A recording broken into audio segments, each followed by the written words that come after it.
চলে যেতে হবে। দালান ঘর, বাড়ি ঘর, টাকা পয়সার জন্য পাগল হয়ে থাকি আমরা, কিন্তু এটা আমার আসল ঘর নয়। যেই গোসলখানাটারে আমি এত সুন্দর করে টাইলস করে ইটালিয়ান ফিটিংস দিয়ে বানালাম, আমার জীবনের শেষ গোসলটা কি ওই গোসলখানায় হবে? কথা বলেন, যেখানে লাশ ধোয়ায় ওইখানে আমার গোসল হবে, এগুলো আমরা ভাবতে চাই না। কবরের জীবনটা আসল জীবন। বিশ্বনবী দোয়া করতেন, আল্লাহুম্মা ইন্না নাউযু বিকা মিন আযাবিল কবর। আল্লাহ, আমি আপনার কাছে কবরের আযাব থেকে পানাহ চাই, কবরের আযাব থেকে বাঁচতে চাই। এই কবরের মধ্যে অনেক ফিতনা হবে, অনেক সুয়াল হবে। কবরে প্রশ্ন আছে না নাই? কথা বলেন। প্রথম প্রশ্ন জিজ্ঞেস করা হবে, মার রব্বুক, তোমার রব কে? বলেন, আমাদের রব কে? ওমা দীনুক, তোমার ধর্ম কি? বিষ্ণুবীর চেহারা দেখিয়ে বলা হবে, তারিফু মান হাযার রাজুল, এই লোকটারে চিনো? আমরা কি বলবো? আমরা চিনি, উনি আমাদের প্রিয় রাসূল মুহাম্মদুর রাসূলুল্লাহ সাল্লাল্লাহু আলাইহি ওয়াসাল্লাম। এরপরে জিজ্ঞেস করা হবে, এগুলো কোত্থেকে শিখলা? আমরা বলবো কোরআন থেকে। ফায়ুফসাহু লাহু কবরুহু ৭০ যিরাআন। সুন্দর সুন্দর উত্তর করতে পারলে আপনার কবরটারে ৭০ হাত লম্বা করে দেয়া হবে। ইফতাহু লাহু বাবুন ইলাল জান্নাহ, জান্নাতের দিকে একটা দরজা লাগিয়ে দেয়া হবে। ইউলবাসু মিন লিবাসি আহলিল জান্নাহ, জান্নাতীদের পোশাক পরিয়ে দেয়া হবে। জান্নাতের পোশাক কেমন হবে জানেন?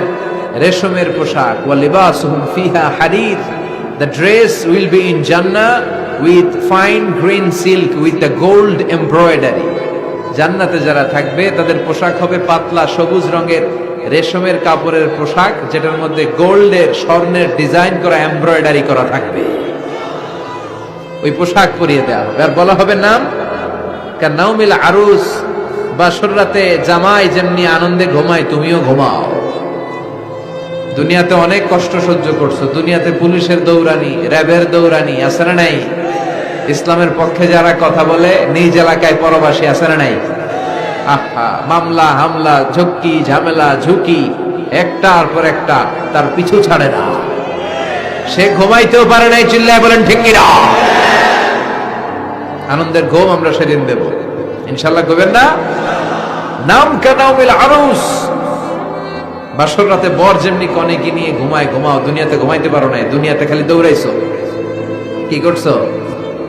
দৌড়ানির উপরে ছিল। আজকে দৌড়ানি নাই, আজকে দৌড়ানি হবে ওই দৌড়ে। কথা কন।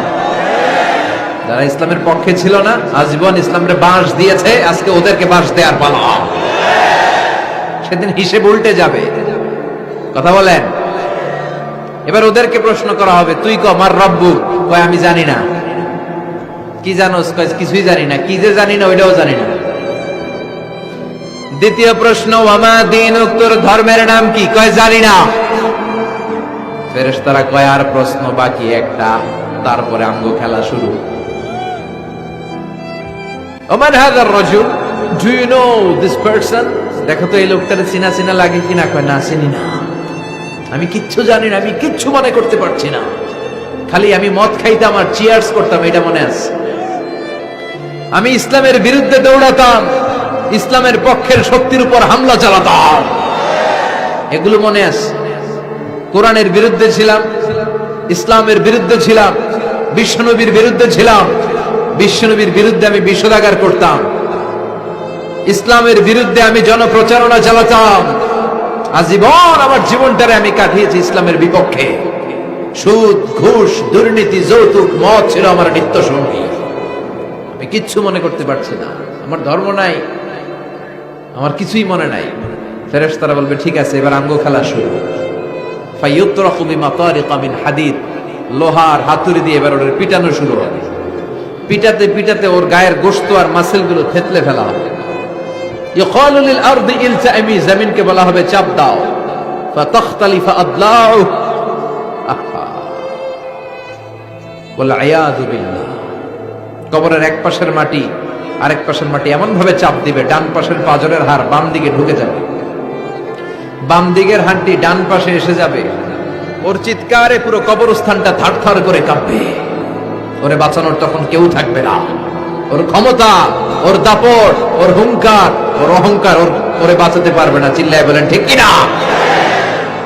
হাত্তা সা, কিয়ামত পর্যন্ত কিয়ামত পর্যন্ত এই দুর্বিষহ জীবন সময় তার কাটতেই থাকবে। আল্লাহ কবরের এই আযাব থেকে তুমি আমাদেরকে বাঁচাও।